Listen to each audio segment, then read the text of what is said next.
why. I just came up with this whole situation in my head, but you know, just girly things. Girls do that.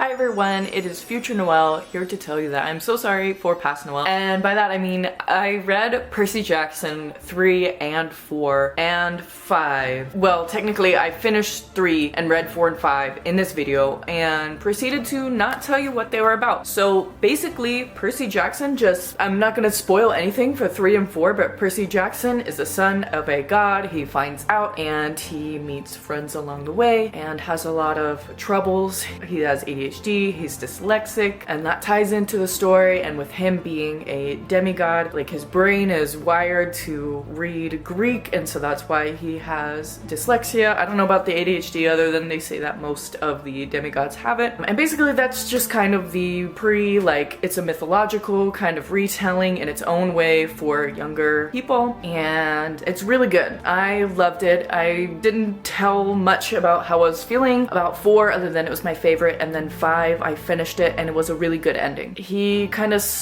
made a segue if he wanted to make another series, and I believe he did make another series on kind of like how it ended, but I have no idea about that. I'm not sure if I even want to read it, but it's a thought. Let me know if you guys read anything else by Rick Riordan, because I have not. My arm is getting tired. Okay, and then I also read Elantris, and I do tell you about what Elantris is about as the video goes on, and I go into my little kind of rant review slash not rant review, but kind of ranting at the same time. Like ranting about 3 to 4% of it, and then the rest of it was pretty good. But yeah, I'm hoping that as I go along, I get better about being like, hey, this is the book I'm gonna read, this is what it's about, and then my experience reading it, because I have not been very good at telling you what the books are about. So yeah, but I hope y'all enjoy today's vlog.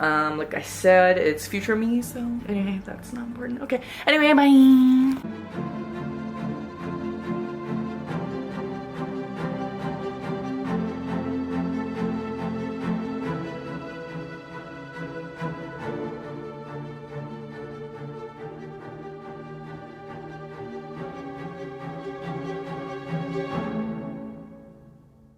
Hi everyone!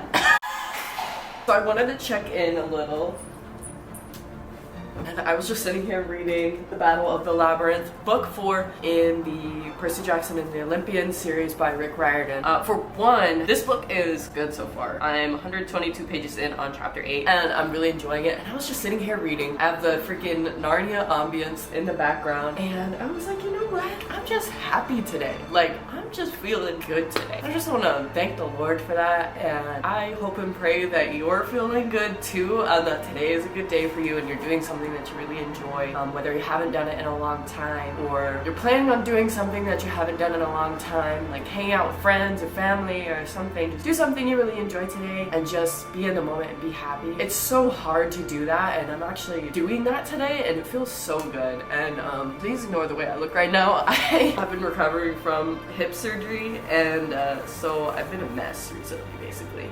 I also realized how slow I talk in videos, and I'm gonna try to work on that, because I don't know why I talk so slow, other than like I'm from the South, but not that you can like hear it in my voice anymore. Anyway, so yeah, I don't know, I just wanted to share that. Like, I'm doing good. I'm like happy about it. I'm happy that I'm happy, and I'm very thankful, and the Lord is so good. I don't know, I'm just feeling good today.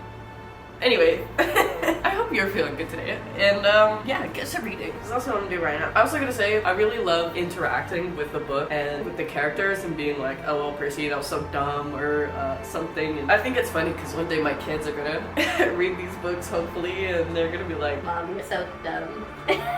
What were you thinking? And I'll be like, I don't know, I was 23. And they're gonna be like, I'm 10, Mom, reading this book. You're reading this when you were old. And I'll be like, 23 isn't old. Okay, I don't know why, I just came up with this whole situation in my head, but you know, just girly things. Girls do that.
Don't you love when you start your day out all hopeful and like excited and then you do nothing that you plan to do? So I forgot I had a therapy appointment and I also have a physical therapy appointment today. But I wanted to give a little update about this reading challenge. Now this is a part 2 because part 1 I basically failed. I started at the beginning or the middle of January and now it is February 6th. I've only read 2 books for my challenge. The 3rd and the 4th Percy Jackson book.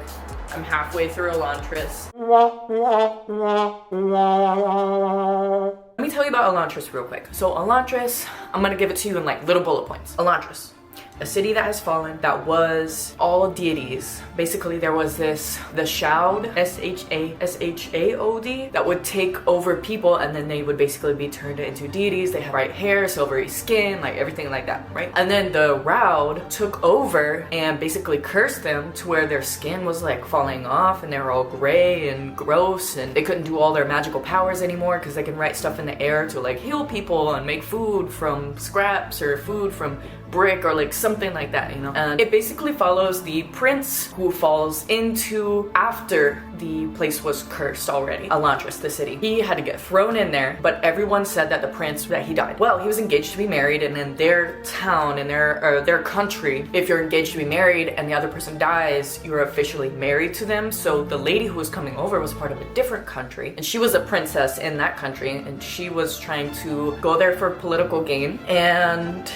she goes there and then it's like, oh, I am engaged to be married and he's dead, but I have to stay here and be loyal to him even though he's dead because technically we're married, like that, what? But yeah, so it follows them. So that's 2 perspectives and the 3rd perspective is our villain. I don't want to say very much about that, but except for that he is trying to convert them to his religion and the previous country that he did that in, it did not go so well. So you basically follow all these characters. You follow Rauden, who is our main male character, the prince, and his journey within Elantris. You follow Serene, who's a very strong, independent female character. I love her character, I'm not gonna lie, and I love Rauden, and I hate the villain. I hated reading his perspective every single time. I was like, please, I don't want to read about him, I hate him. But that's how you're supposed to feel.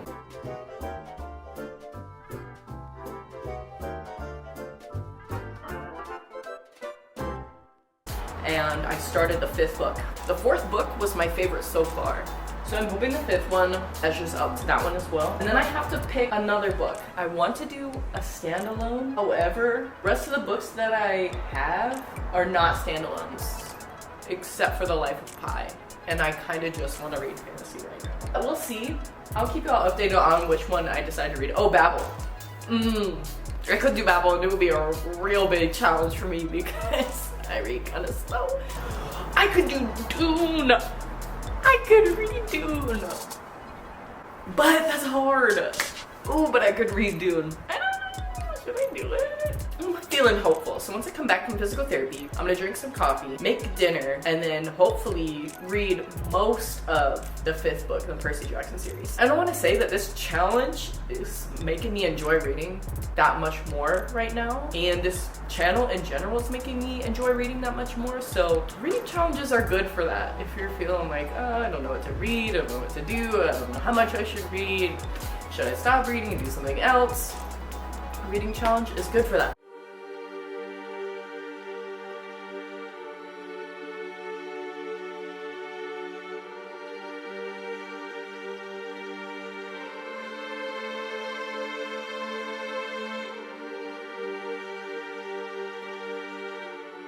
Sorry for the weird angle, guys. I can't really get up right now because my cat is on me, obviously. But I'm almost done with the book. I have about 70 pages left. Tell me why I'm getting anxious. Like, it was like the doors opened and I'm like, who's gonna be through the doors? I was getting so anxious and I was like, this isn't real, but why does it feel real right now? Like, oh, Rick Riordan really did something with this. It is so good. I still think the 4th one might be my favorite, but obviously, you know, this finishing up is gonna be good and I'm excited, so I'll have to check back in. Look at this. Oh my gosh. That's so crazy. Okay, I'll check back in later.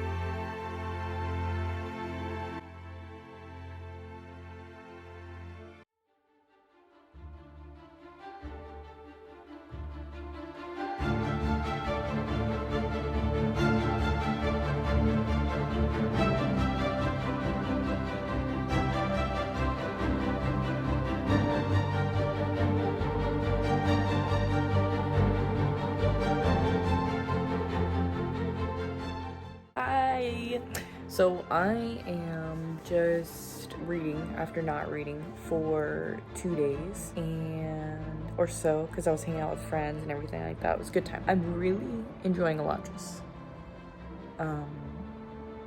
I love Rowden and Galladin's relationship with each other. I love Serene and how smart she is and politically adept, and her relationship with like the older gentlemen or the nobility of their country or city.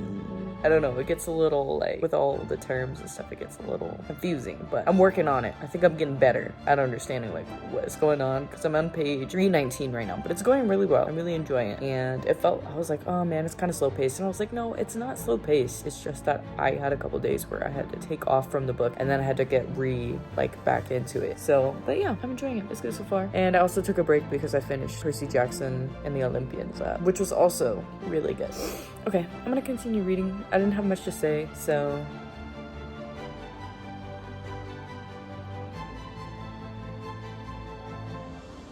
page 376 and 377 of Elantris. What the heck is this? I was not expecting whatever is going on right now. Like, what is this? What is happening? I was like...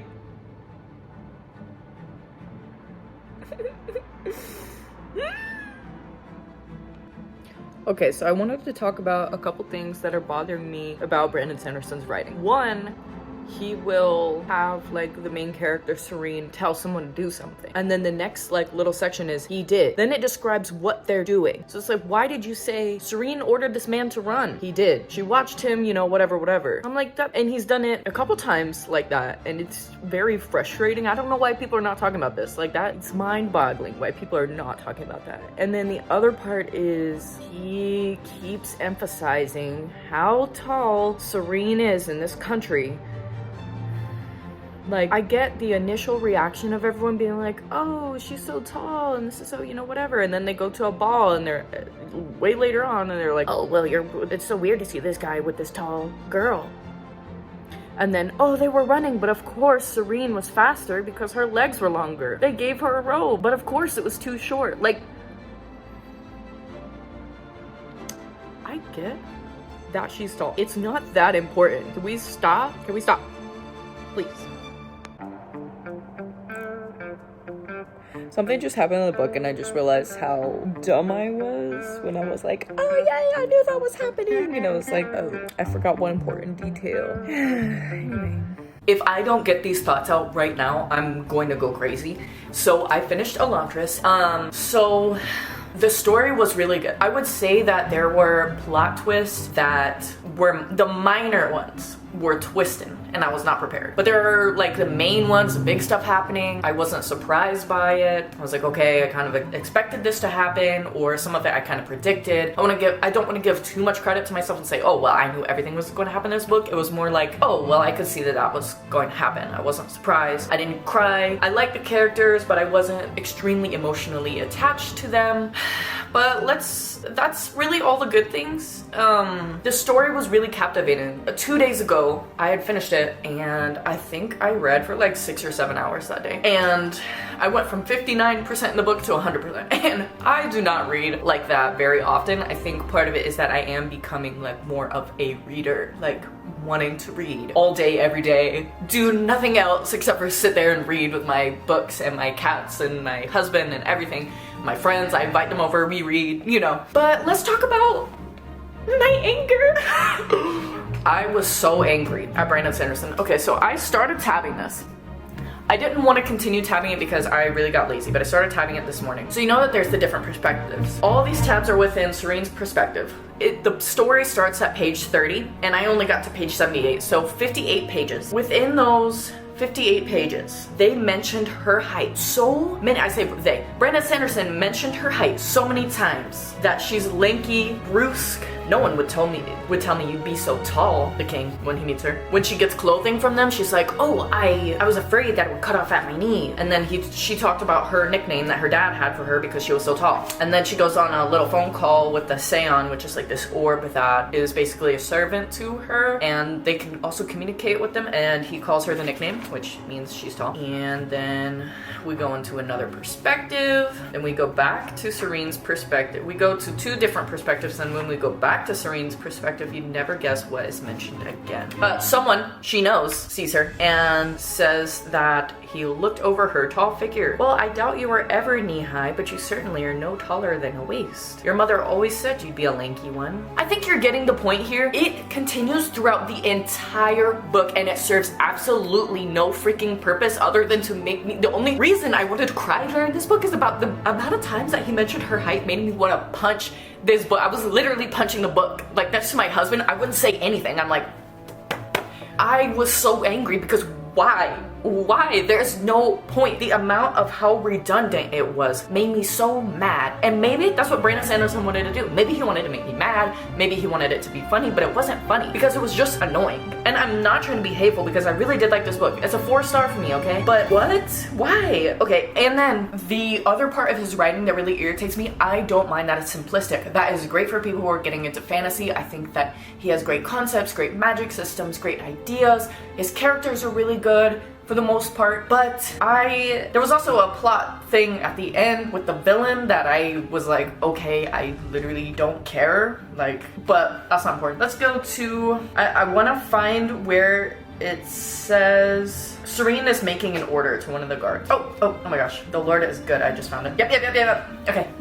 Run, Serene ordered. He did. Serene folded her arms, watching the man dash down the hallway. Now, you may be wondering, why am I so mad at him? The point is, why would you say he did and then describe Serene watching him dash down the hallway? You don't need to tell me that he did. You're showing me that he did. Why are you telling me and showing me?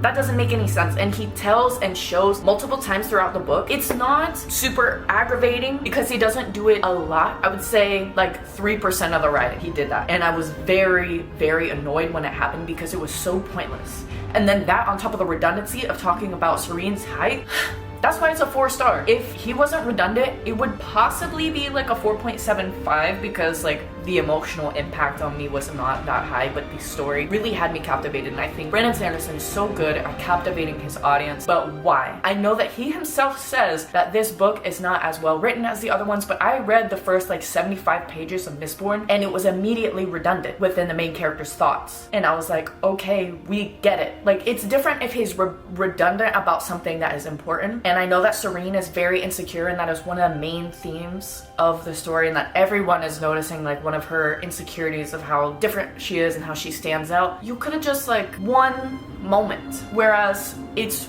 mentioned multiple times, whether it be one sentence or literal paragraphs about a conversation that she is having with a family about her freaking height. I was gonna tab it all up, but I think this is enough for you to see that this same pattern will continue throughout the entire book. I was very mad at it. I was like literally almost crying because I was so angry at the fact that it was. But you're like, oh, well, if you didn't like it, why did you finish the book? Storytelling. The story itself, the themes that were within it, it was good, you know? There was hope, there was fear, there was tenseness, there was tackling the trying to convert people to this religion, but the religion is faulty, and you know, all these things. And I was like, okay, this is interesting reading something like this, but